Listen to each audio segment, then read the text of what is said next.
আল্লাহ রাসূল সাল্লাল্লাহু আলাইহি ওয়াসাল্লাম তার মেয়ে হযরতে ফাতেমাকে বলছেন, মারে তুমি কি জানো কার হাতে তোমাকে উঠাইয়া দিতেছি, কার কাছে তোমাকে বিয়ে দিতেছি?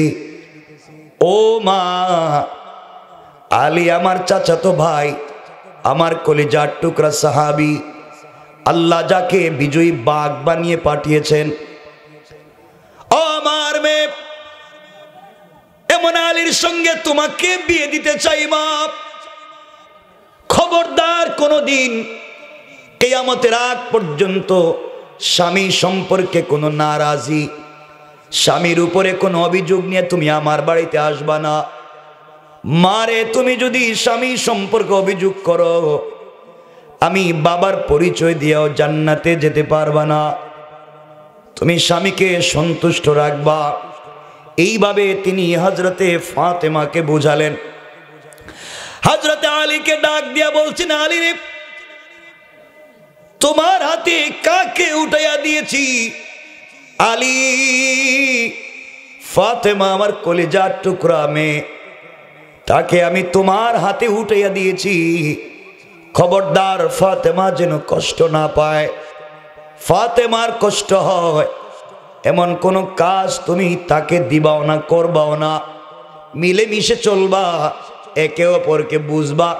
এইভাবেই যদি চলতে পারো, কিয়ামতের দিনে তোমরা দুজন, আমি রাসূল যেই জান্নাতে যাব, তোমরাও আমার সাথে সেই জান্নাতে পৌঁছে যাবে। পড়েন সুবহানাল্লাহ।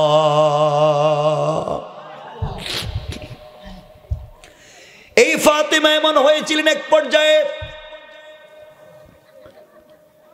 একদিন বিশ্ব নবীর ঘরে ফাতেমা গিয়েছেন। আল্লাহ রাসূল দেখেন ফাতেমা বসে বসে সালাত পড়ে। সালাত শেষ করার পরে নবীজি জিজ্ঞাসা করেন, মা তুমি কেন বসে বসে সালাত পড়ো? তোমার তো এত বয়স হয় নাই যে তোমাকে বসে বসে সালাত পড়তে হবে। ফাতেমা চোখের পানি ছেড়ে ডাক দিয়া বলেছেন, আব্বা, এমনে এমনে বসে বসে সালাত পড়ি নাই। তুমি আমাকে বিয়ের দিনে ওয়াদা করাইছিলে, ওসিয়ত করে বলছিলে, মারে তুমি স্বামীর বাড়িতে যাও, কোনোদিন স্বামী সম্পর্কে অভিযোগ করবা না। বাবা, আমি কেন বসে বসে নামাজ পড়েছি তুমি শুনতে চাইলা?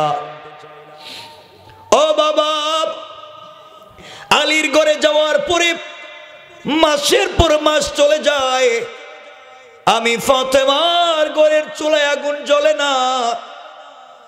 কোনোদিন তোমার কাছে কোনো অভিযোগ অনুযোগ করি নাই। আলী আমাকে 3 বেলা খাবার দিতে পারলো কিনা, এই কথাটাও তোমার কাছে কোনোদিন বলি নাই। আলী আমাকে ঠিক মতো কাপড় দিতে পারলো কিনা। ও বাবা, জিন্দিগিতেও স্বামীর কোনো ব্যাপার নিয়ে তোমার কাছে আসি নাই। ভাঙ্গা ঘরে থাকি, ঝুপড়ি ঘরে থাকি, না খেয়ে থাকি, কিন্তু স্বামীর উপরে কোনোদিন অভিযোগ নিয়ে তোমার বাড়িতে আসি নাই। কেমন ছিলেন ফাতেমা, কেমনে তার পরিবারটা টিকে গেল। আর আজকালকে সমাজের 80% মেয়েদের পরিবার ভেঙে যায় তার মায়ের কুপরামর্শে। কথা বলেন না কেন? আমার বন্ধুগণ, ফাতেমা বলছেন, আব্বা জান, আমার স্বামী সম্পর্কে তোমার দিলের ভিতরে ভুল কোনো ধারণা যেন তৈরি না হয়, এই জন্যে আমি বসে বসে সালাত পড়েছি। নবীজি বললেন, মা ব্যাপারে কি, কারণ কি, তুমি আমাকে বলো। ফাতেমা বলছেন, আব্বা, আমার পরনে আপনি যেই কাপড় দেখতে পাচ্ছেন, ওই কাপড় ছাড়া কিন্তু আমার ঘরে আর দ্বিতীয় কোনো কাপড় নাই। ও বাবা, আমি ফাতেমার ঘরে দ্বিতীয় কোনো কাপড় নাই।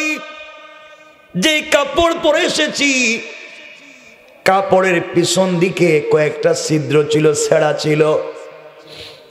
আমি যদি দাঁড়িয়ে দাঁড়িয়ে নামাজ পড়ি, এই ছিদ্র আর ছেঁড়া কাপড় তোমার চোখে পড়ে যাবে। তখন তোমার মনে মনে আমার স্বামী সম্পর্কে খারাপ ধারণা তৈরি হবে। মনে হয় স্বামী আমাকে দিতে পারে নাই। ও বাবা, এই জন্যে বসে বসে সালাত পড়েছি, তোমার চোখে যেন আমার ছেঁড়া কাপড়টা না পড়ে, আমার স্বামী সম্পর্কে যেন তোমার খারাপ ধারণা তৈরি না হয়। আল্লাহ রাসূল ফাতেমাকে জড়িয়ে ধরে কপালে চুম্বন করে আল্লাহকে ডাক দিয়া বলেছেন, আল্লাহ, আমার মেয়েটা তার স্বামীর দোষ ত্রুটি যেভাবে গোপন করে রাখলো, আল্লাহ কিয়ামতের দিনে আমার মেয়েকে আর তার স্বামীকে আমি যেই জান্নাতে যাব, আল্লাহ আমার মেয়েকেও আমার সঙ্গে সেই জান্নাত তুমি দিবা। পড়েন সুবহানাল্লাহ। এই ফাতেমা কেমন হয়ে গেলেন? কষ্ট হচ্ছে আপনাদের? অসুবিধা হয়? বসে রয়েছেন ভালো, আপনারা যদি উঠেন আমি ওয়াজ রেখে দেব, একজন উঠেন রেখে দেব। আপনারা তো বসে রয়েছেন, আর আমি এটা কি কিসে কথা বলতেছি আমি জানি। আপনারা তো একদিন ওয়াজ শুনতে বসছেন, আমারা তো 12 মাস কথা বলতে হয়, কিন্তু এই মাইকে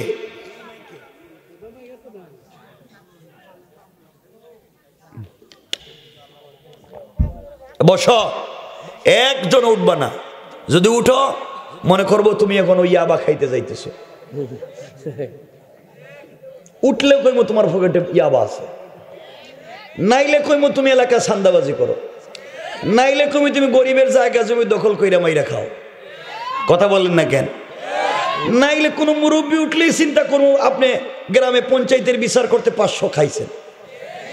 উঠেন দেখি কে উঠবে, সব কয়া দিব। কিন্তু এই ছেলে যা বসে গেছো গা। কিন্তু আর জোয়ান যারা আছো, তোমাদের মোবাইলে যদি মিস কল আসে এটা বন্ধ করে দাও, কারণ তোমাদের কপালে তো কোনোদিন টেলিফোন আসে না, মিস কল আয়।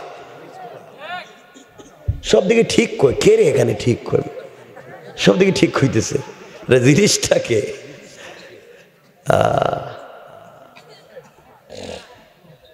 কষ্ট হচ্ছে? অসুবিধা হয়? একটু হাত তুলে দেখান কার কার কষ্ট হচ্ছে।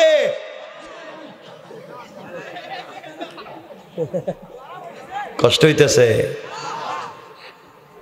তো উঠে যারা ইক্কা দিলা।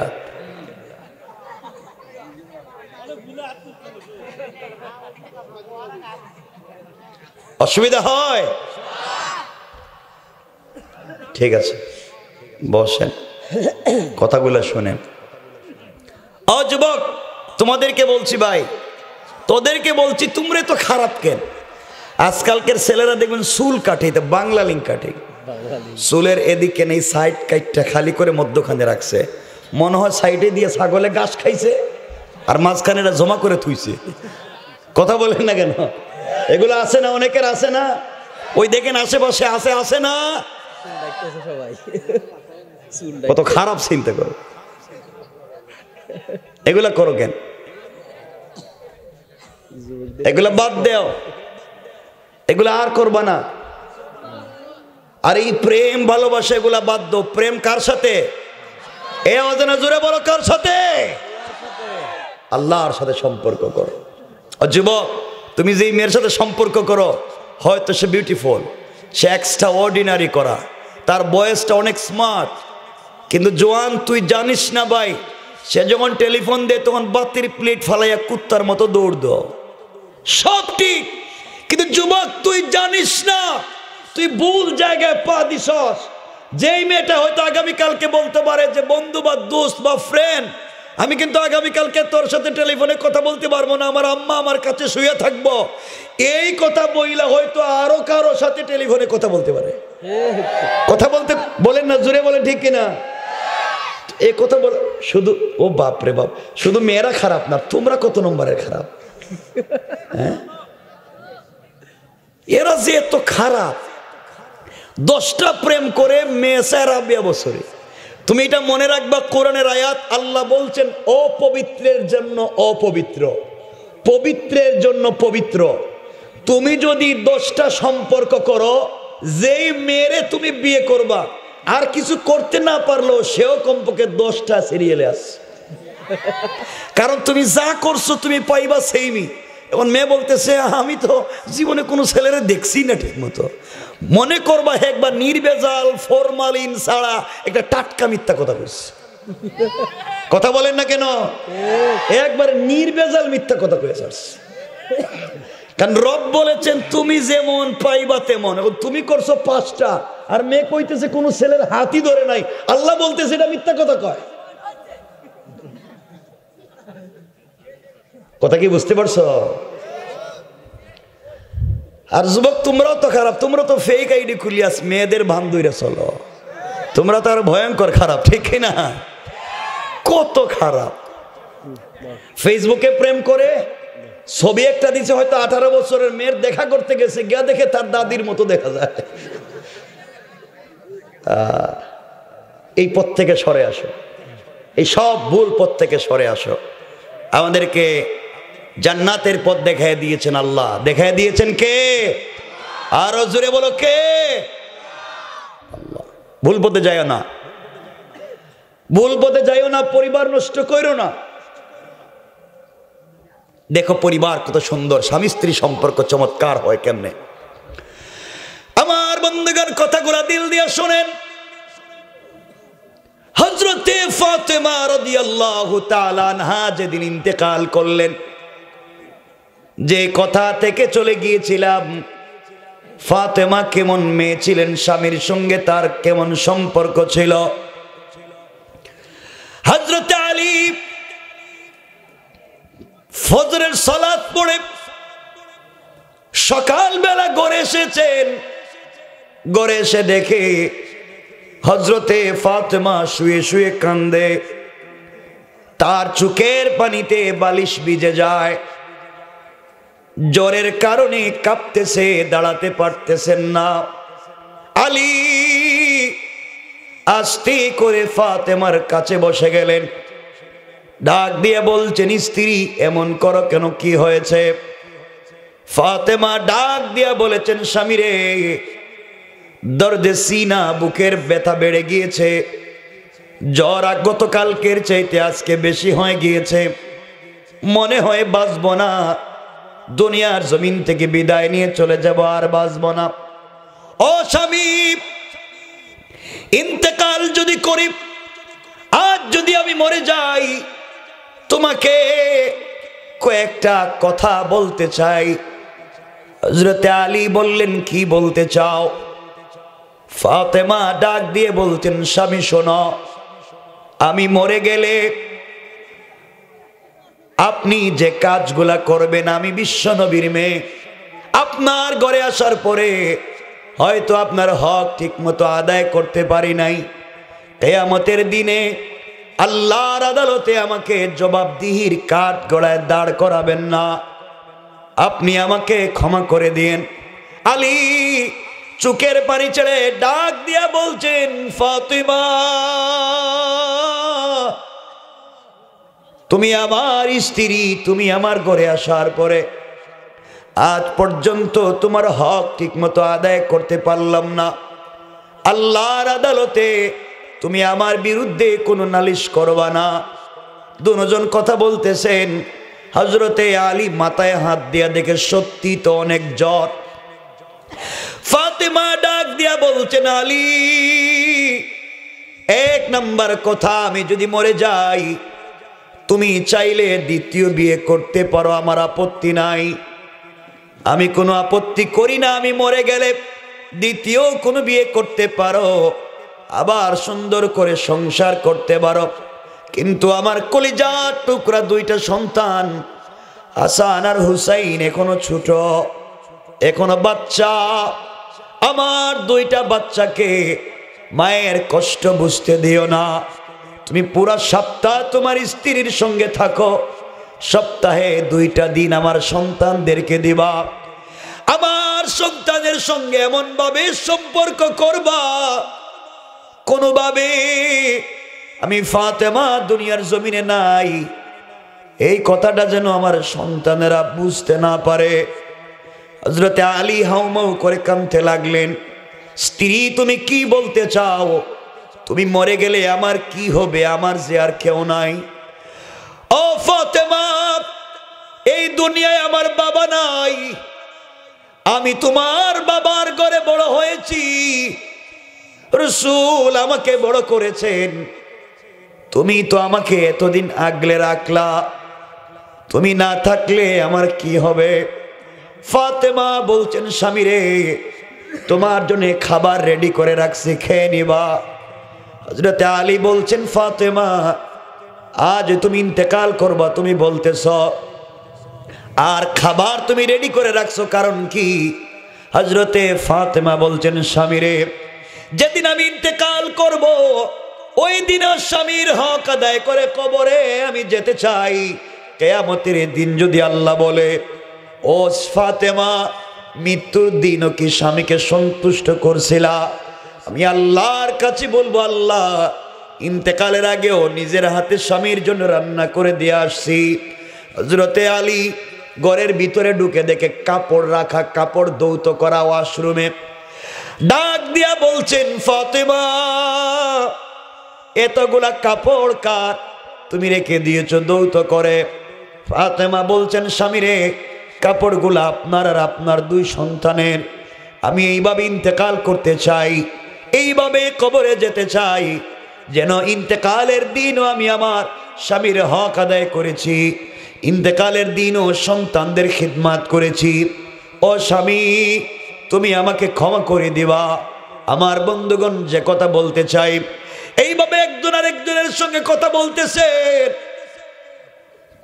হযরতে আলী চুলার কাছে গিয়ে দেখে খাবার রান্না করা। হযরতে ফাতেমা বলছেন, স্বামী রে, ইন্তেকালের আগেও তোমাকে খাইয়ে দিয়ে যেতে চাই। আল্লাহ যদি আমাকে জিজ্ঞাসা করে, আল্লাহর কাছে বলতে পারবো, আল্লাহ, আমি তো আমার স্বামীর হক আদায় করে আসছি, ও আলী, তুমি কি আমাকে ক্ষমা করে দিবা না? হযরতে আলী চোখের পানি ছেড়ে ডাক দিয়া বলছেন, ফাতেমা, এই মুহূর্তে আমি আল্লাহকে জানাইয়া দিলাম, আল্লাহ, আমি ফাতেমার উপরে সন্তুষ্ট। আমি স্বামী হিসাবে বললাম, ফাতেমার উপরে সন্তুষ্ট। আল্লাহ, কিয়ামতের দিন আমার সম্পর্কে, স্বামী সম্পর্কে ফাতেমাকে কোনো কথা জিজ্ঞাসা করবা না। আমার বন্ধুগণ, যে কথা বলতে চাই, তাদের স্বামী স্ত্রীর সম্পর্ক কেমন ছিল? কেন এমন হবে না? কারণ ফাতেমার বাপ তার স্ত্রীর সঙ্গে তেমন সম্পর্ক করেছিলেন। বিশ্বনবী ফাতেমার মা খাদিজার সঙ্গে তেমন সম্পর্ক ছিল, এই জন্যই তাদের পরিবার এমন সম্পর্ক। আজ আমাদের পরিবারে দিন নাই, এই জন্যে আমরা দ্বিধা বিভক্ত হয়ে পড়ে আছি, কারণ আমাদের ঘরে দিন নাই। আমার বন্ধুগণ, কথাগুলো সংক্ষেপ দিল দিয়ে শোনেন। এইভাবে যেই দিন খাদিজাতুল কুবরা ইন্তেকাল করবে, আল্লাহর রাসূল সাল্লাল্লাহু আলাইহি ওয়াসাল্লাম ঘরে আসলেন। ঘরে আসার পরে দেখেন হযরতে খাদিজাতুল কুবরা শুয়ে কাঁদতেছেন। ডাক দিয়া বলছেন, খাদিজা, তুমি কান্না করো, কি হয়েছে? খাদিজাতুল কুবরা বলছেন, স্বামী রে, আমি মনে হয় বাঁচব না, আজই মরে যাব, কিন্তু আপনার সঙ্গে কয়েকটা কথা বলতে চাই। আল্লাহর রাসূল বলছেন, খাদিজা, তুমি যদি আমাকে আমার কলিজা দিতে বলো, আমি কলিজা দিতে পারি, কারণ এই পৃথিবীতে তোমাকে আমি যতটুকুন ভালোবাসি, এই পৃথিবীর কোনো জিনিসকে ততটুকুন ভালোবাসতে পারি না। ও খাদিজা, তোমাকে বিয়ে করার পরে, তুমি আমার ঘরে আসার পরে সমুদয় সম্পত্তি আল্লাহর রাস্তায় দান করেছো, সবগুলা সম্পদ দিনের রাস্তায় দান করে দিন জিন্দা করছো। ও খাদিজা, এই বৃদ্ধা বয়স, 70-75 বছর বয়সে তুমি আমার জন্য খাবার নিয়া গারে হেরায় গিয়েছো, এত উঁচা পর্যন্ত তুমি পৌঁছে গিয়েছো। ও খাদিজা, এমন কোন রাত নাই এই বৃদ্ধা বয়সেও তুমি খেয়ে আগে ঘুমিয়ে গিয়েছ। আমি যত রাত আসি না কেন, দরজায় এসে একবার খাদিজা বলে দরজায় নক করেছি, সাথে সাথে দরজা খুলে গিয়েছে। আমি জিজ্ঞাসা করলাম, খাদিজা, তুমি কি ঘুমাও না? খাদিজা, তুমি বলেছিলা ও স্বামী, দিনের দাওয়াত নিয়ে বাহিরে গিয়েছো, আমি কেমনে বিছানায় পিঠ লাগাইয়া ঘুমাইয়া যাই? আমি স্ত্রী তো এমন হতে পারি না। আমার বন্ধুগণ, এই জন্যে তাদের পরিবার হয়ে গেল সুন্দর। আল্লাহ রসুল বলতেন খাদিজা আমার কাছে এমন ছিল, খাদিজাকে ঘরে আনবার পরে আমাকে একা রেখে কোনোদিন খাবার খায় নাই। আমি সারাদিন না আসলে খাদিজা না খেয়ে আমার জন্য অপেক্ষা করেছে। খাদিজা তো এমন মেয়ে ছিল। খাদিজা বলছেন স্বামী আজ আমি ইন্তেকাল করব, আপনাকে আমি কয়েকটা ওসিয়ত করতে চাই। এক নাম্বার, ও স্বামী, আপনি বিশ্ব নবী হিসাবে নয়, আপনি আমার স্বামী হিসাবে আপনার কাছে ওসিয়ত করতে চাই। আপনি বলেন তো, আপনি কি আমাকে ক্ষমা করে দিয়েছেন? আমি খাদিজা আপনার খিদমত করতে পারি নাই। আল্লাহ রসুল বলছেন খাদিজা, যে আল্লাহ খাদিজাকে নিজে সালাম দিয়েছে, ওই খাদিজাকে আমি কেন কষ্ট দিব আর কেন মাফ করব? খাদিজা তো আমার সঙ্গে কোনোদিন খারাপই করে নাই। খাদিজাতুল কুবরা বললেন স্বামী, এক নম্বরের ওসিয়ত আপনার কাছে আমি বলতে চাই, আমি ইন্তেকাল করবার পরে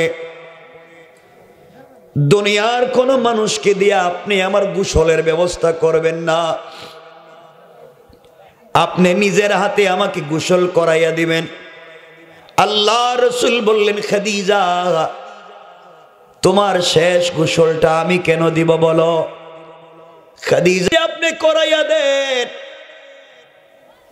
কবরের ভিতরে যাওয়ার পরে আমার মন বলছে ফেরেশতারা আমাকে আযাব দিবে না, কারণ আপনার পবিত্র হাত মুবারক যখন আমার বডিতে লেগে যাবে, যেই বডিতে বিশ্বনবীর হাত মুবারক লেগে যায়, ওই বডিতে কখনো কবরের ফেরেশতারা আযাব দিতে পারে না।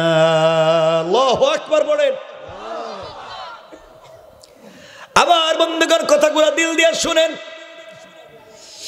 আল্লাহ রসুল বলছেন খাদিজা, তুমি যেই কথা বলেছো আমি মেনে নিলাম, আমার হাতে গোসল করাবো, আর কি চাও তুমি বলো?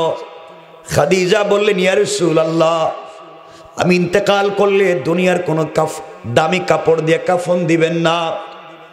ইয়া রাসূলুল্লাহ, কাবার গিলাফ দিয়ে আপনি আমার কাফনের ব্যবস্থা করবেন না।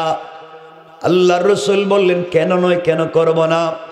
খাদিজা বলছেন স্বামী রে, আপনার পরনের একটা জুব্বা, আপনার পরনের একটা পাঞ্জাবি, আপনার পরনের একটা কাপড় আমি খাদিজার কাফন হিসেবে দিয়ে দিবেন।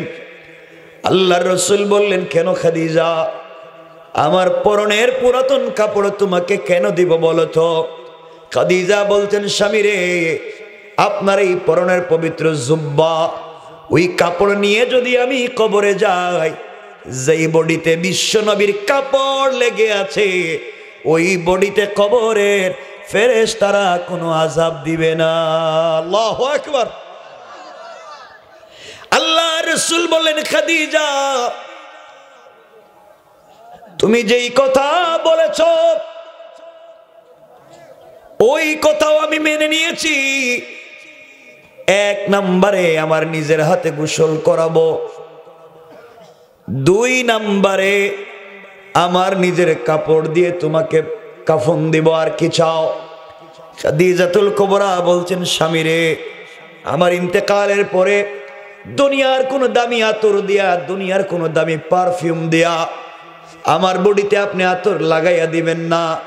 আল্লাহর রাসূল বলছেন কেন নয়, আমি পৃথিবীর সব থেকে দামি আতর আর পারফিউম তোমার বডিতে লাগাইয়া দিব। খাদিজা ডাক দিয়া বলছেন স্বামী লাগবে না। তাকাইয়া দেখেন ঘরের কর্নারে একটা শিশি, একটা বোতলের ভিতরে পৃথিবীর সব থেকে দামি আতর আর পারফিউম আছে। আল্লাহর রাসূল বোতলটা নিয়ে আসলেন। খাদিজাতুল কুবরা খুলে দেখাইয়া বললেন ইয়া রাসূলুল্লাহ, এর ভিতরে পৃথিবীর সব থেকে দামি আতর। আল্লাহ রাসূল বললেন কোথায় পেয়েছো? খাদিজাতুল কুবরা বলতেন স্বামী, আপনি যখন ঘেমে যাইতেন আপনার শরীর থেকে ঘামের ফোঁটাগুলা আমি জমা করে করে বোতলের ভিতরে শিশির ভিতরে রেখে দিয়েছি। আমার জিন্দগির শেষ পারফিউম আর আতর যেন আপনার বডির ঘাম হয়ে যায়। যেই বডিতে বিশ্ব নবীর ঘাম লেগে যাবে ওই বডিতে কবরের ফেরেশতারা আযাব দিবে না। আল্লাহু আকবার বলেন। 12টা হয়ে যাচ্ছে না? সালাম সালাম না, আমি লম্বা করব না, কারণ আমি যা চাই বলতে তা বলতে পারতেছি না, সব বন্ধ করে দিতেছে। এটা অনেক জোরে বলতে হচ্ছে, আসতে বললে তো আপনারাও বুঝবেন না।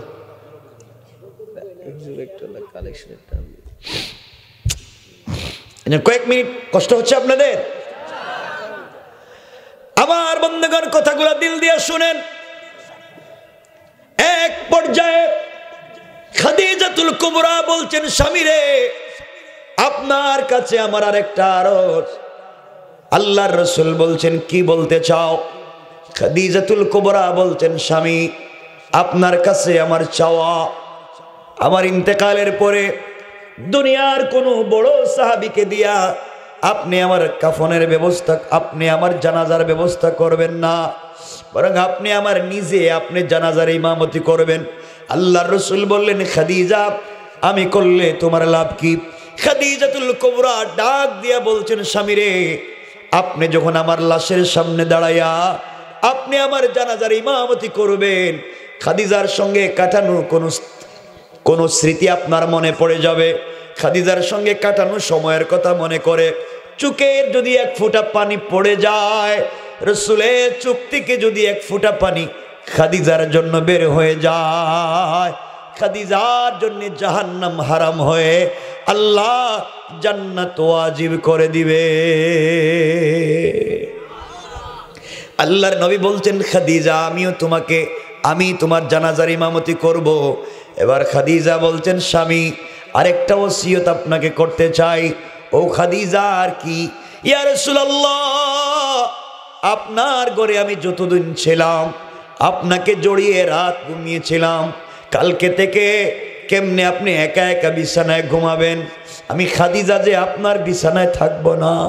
যেই খাদিজাকে আপনি কলিজার থেকে ভালোবাসেন, ওই খাদিজাকে কেমনে মাটি চাপা দিয়া মাটির নিচে ফেলে আসবে? কেমনে আমি একা থাকবো আপনি বলেন না? আপনাকে ভালোবেসে সব ছেড়ে দিয়েছিলাম। ইয়া রাসূলুল্লাহ, আপনার কাছে আমার চাওয়া, সারা জিন্দেগি আপনাকে জড়িয়ে ঘুমিয়েছি। আমি মরে গেলে আপনি আমাকে কুলে করে জীবনের শেষবার আপনি আমাকে কবরে রেখে দিবেন। আল্লাহর রাসূল বলছেন, খাদিজা, তাও মেনে নিলাম, আমার হাত দিয়ে তোমাকে কবরে রাখবো। এবারে খাদিজা চোখের পানি ছেড়ে ছেড়ে কান্দে। আল্লাহর রাসূল বলছেন, খাদিজা, এবার কান্দো কেন? কান্নার কারণ কি? খাদিজা বলছেন, ইয়া রাসূলুল্লাহ, আমার শেষ ওসিয়ত করতে চাই, আপনি কি রাখবেন? আল্লাহর রাসূল বলছেন, খাদিজা, আরো বেশি বললেও তোমার কথা রাখবো। তুমি আমার একমাত্র কলিজার টুকরা স্ত্রী, যার জন্য আমি সব পেয়েছি। খাদিজাতুল কুবরা বলছেন, স্বামী রে, তুমি বলেছ, তুমি নিজেই বলেছ তোমার মেয়ে ফাতেমাকে, ইয়া ফাতেমা আনকিজি নাফসাকি মিনান নার, ও ফাতেমা, তুমি নিজেকে কবরের আযাব থেকে বাঁচাইও, নিজেকে জাহান্নামের আগুন থেকে বাঁচাইও। আমি বাবার পরিচয় দিলে কবরে তোমারে কেউ চিনবে না। ইয়া রাসূলুল্লাহ, আপনার মেয়ে ফাতেমা যদি আপনার পরিচয় দিয়ে কবরে বাঁচতে না পারে, আমি কেমনে বাঁচবো? কার পরিচয় দিব? কেউ যে আমার কবরে চিনবে না। পয়গম্বরে আরবি, আপনি বারবার বলেছেন কবরের প্রশ্নগুলা বড় কঠিন, কবরের প্রশ্নের জবাব না দিতে পারলে বড় ভয়ানক আযাব হবে।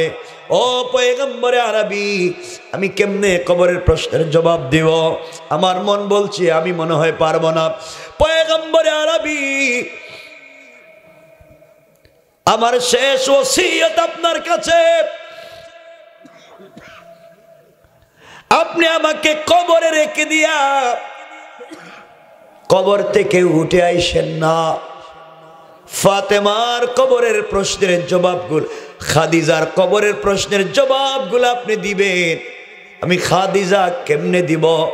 আপনি কি আমার কথা রাখবেন?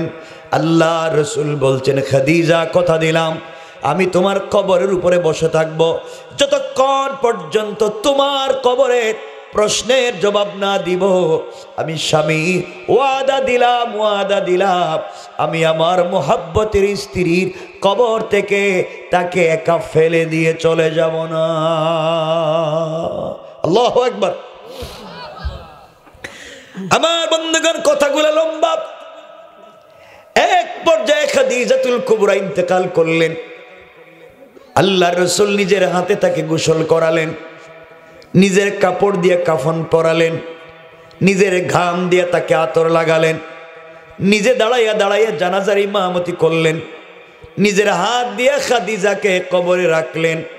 কবরে রেখে দিয়া মাটি চাপা দিয়ে কবরের উপরে বসে বসে চোখের পানি ছেড়ে ছেড়ে আওয়াজ না করে কান্দে। সাহাবীরা বলছেন, ইয়া রাসূলুল্লাহ চলে আসেন, আর কাঁদবেন না। আল্লাহর রাসূল বলছেন, সাহাবীরা রে, আমি আমার খাদিজার সঙ্গে ওয়াদা দিয়েছি একা ফেলে দিয়ে যাব না, তার কবরের প্রশ্নের সওয়ালের জবাবগুলো আমি দিব, এই জন্যে বসে আছি। কিছুক্ষণ পরে জিবরিল আমিন হাজির হয়ে গেলেন, সালাম দিয়া বলছেন, ইয়া রাসূলুল্লাহ আপনি যদি এভাবে বসে থাকেন কবরে ফেরেশতারা প্রশ্ন করতে আসতে চাইবে না। আপনি বসে থাকলে এই কবরে কেউ আসবে না, আপনি চলে যান। আল্লাহর রাসূল বলছেন, খাদিজাকে ওয়াদা দিয়েছি তার প্রশ্নের জবাবগুলো আমি দেব। এমন সময় আওয়াজ হলো, আওয়াজ আসলো, ও বন্ধু আমার, ও কলিজার টুকরা হাবিবুল্লাহ, বিশ্ব নবী আপনি চলে যান। খাদিজার কবরের উপরে বসে বসে আর কাঁদবেন না, আপনি চলে যান। খাদিজা আমার দ্বীনের জন্যে, ইসলামের জন্যে যে ত্যাগ স্বীকার করেছে, তার জীবন যৌবন যেভাবে বিসর্জন করলো, সমুদয় সম্পত্তি দ্বীনের রাস্তায় ব্যয় করলো, আমি আল্লাহ খাদিজার উপরে সন্তুষ্ট হয়ে গিয়েছি। যেই খাদিজা আপনাকে যেভাবে খুশি করলো, আমি আল্লাহ খুশি হয়ে গিয়েছি। আর এই মুহূর্তে খাদিজার কবরের প্রশ্নের জবাবের জিম্মাদার স্বয়ং আমি আল্লাহ হয়ে গেলাম। সুবহানাল্লাহ, জোরে আওয়াজ করে পড়েন। আপনাদের আওয়াজে তো আমারও কষ্ট হইতেছে, এনে মাইকে কষ্ট হইতেছে, আর আপনাদের আওয়াজে আরো কষ্ট হইতেছে। আর তো বারোটা হয়ে গেছে, তার বলবোই না। কথা তো বলতে চাই, যে আওয়াজ হইতেছে আমার আজকে, আরে বাবা আওয়াজ তো হইতেছে, আমি কইতেছি, কিন্তু এই দুই জিনিসে যা করতেছে আমারে, এটা আপনারা বুঝবেন না। কষ্ট হচ্ছে, আমি আর এই ওয়াজ করতে চাইতেছি না। বাবা আমার তো বলতে মন চায়, কিন্তু আমার তো কালকে ওয়াজ করতে হইব, কিন্তু এটাই তো কলিজা শুদ্ধ শুকাই দিতেছে। আমার বন্ধুগণ, কথাগুলো শুনেন, তাইলে এতক্ষণে যা বুঝাতে চাইলাম, পরিবার যদি সুন্দর হয়ে যায়, স্বামী স্ত্রীর যদি এমন চমৎকার সম্পর্ক হয়, আল্লাহ খুশি, সন্তানও জন্ম দিবেন চমৎকার। স্বামী স্ত্রীর সম্পর্ক যদি ভালো না হয়, আল্লাহ খুশি হবেন না, সন্তানও ভালো জন্ম নিবে। আসতে কইলেন যে নিবে। আমরা কেমন হয়েছি জানেননি? আমরা এমন হয়েছি, হুজুরে গিয়া কক, হুজুর আমি তো বহুত খারাপ মানুষ, ঠিক মতো নামাজ রোজা করতে পারি না, এই ছেলেটারে নিয়েছি, আমি যত খারাপ হই, ছেলেটারে কিন্তু আলিম বানাইতে চাই, ছেলেটারে হাফিজ বানাইতে চাই, ছেলেটারে ভালো মানুষ বানাইতে চাই। বলে না? কথা বলেন না কেন? বলে না এই কথা? এটা ভালো কথা কিছু কান, হ্যাঁ? এটা চূড়ান্ত পর্যায়ের একটা বাটপারি কথা, চূড়ান্ত পর্যায়ের, একবার চূড়ান্ত পর্যায়ের বাটপারি কথা, যে আমি যত খারাপই থাকি, আমার সন্তানটা ভালো মানুষ হোক। ডাইরেক্ট আল্লাহর বিরুদ্ধে কথা। আল্লাহ বলছেন আগে তুমি ভালো মানুষ হও, সন্তান হইল কিনা এটা তোমার ব্যাপার না, তুমি ভালো মানুষ হও। কু আনফুসাকুম, তোমারে ভালো মানুষ বানানি ফরজ, আর সন্তানরে ভালো মানুষ বানাবার চেষ্টা করা ফরজ। ভালো মানুষ বানানো ফরজ না, কিন্তু নিজেরে ভালো মানুষ বানানো ফরজ। হ্যাঁ কয় আমি ভালো হইতে পারছি না, সন্তানটারে বানাইতে চাই। আল্লাহ কয় তুই হ, সন্তানটা বানানো লাগতো না। কথা বলেন না কেন? আল্লাহ কয় তুমি ভালো হও, কারণ নিজেরে ভালো বানানো কি ফরজ? বলেন না। যদি নিজের সন্তানরে ভালো মানুষ বানানো ফরজ হইতো, তাহলে নূহ আলাইহিস সালাম জান্নাতে যাইবেন কেমনে? নিজের ছেলে কেনানরে তো পারেন নাই। কথা বলেন না কেন? পারছেননি। যদি নিজের বাপরে ভালো মানুষ বানানো ফরজ হয়, ইব্রাহিম আলাইহিস সালাম কেমনে যাইবেন? নিজের বাপরে তো পারেন নাই। যদি নিজের স্ত্রীরে ভালো মানুষ বানানো ফরজ হয়, লূত আলাইহিস সালাম জান্নাতে যাইতে পারবেন না, নিজের বউরে পারেন নাই। কথা বলেন না কেন? এই জন্য নিজেরে বানানো ফরজ আর অন্যকে বানাবার চেষ্টা করা ফরজ। আমি চেষ্টা করছি, হইছে না, আমি কি করতাম? কথা বলেন না কেন? কথা কি বুঝছেন আমার? এখন এরা কি সুন্দর কয়, আমি যত খারাপ হই, ছেলেটা ভালো, আল্লাহকে দেখছো নি? কইলাম হে ভালোই তো, হের কথা, কারণ কিয়ামতের দিন তো কোনো কথা শুনবে না। আল্লাহ হেফাজত করো, আমিনটা কন।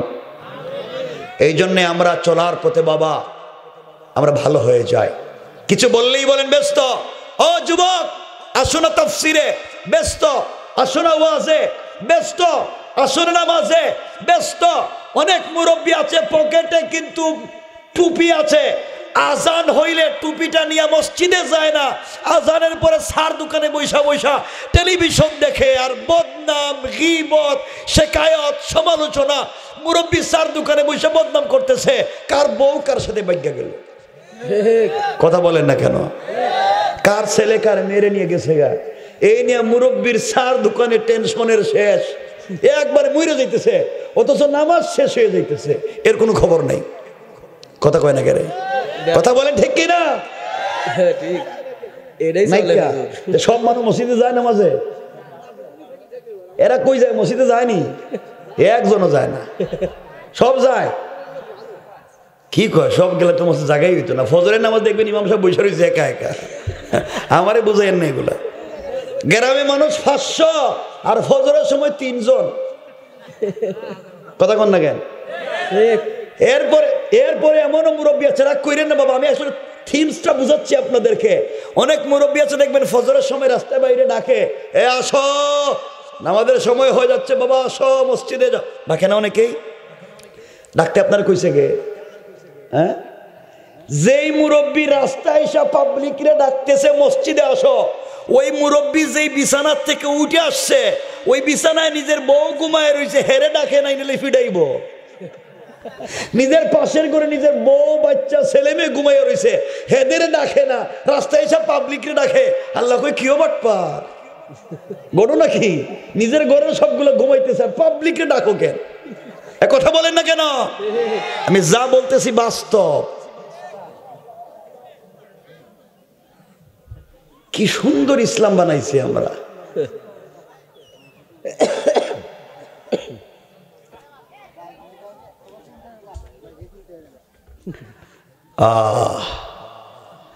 এই জন্য জওয়ানেরা শোনো, আমরা সম্পর্ক করব কার সাথে? এ আওয়াজে না, জুড়ে বলেন কার? আরো জুড়ে বলেন কার?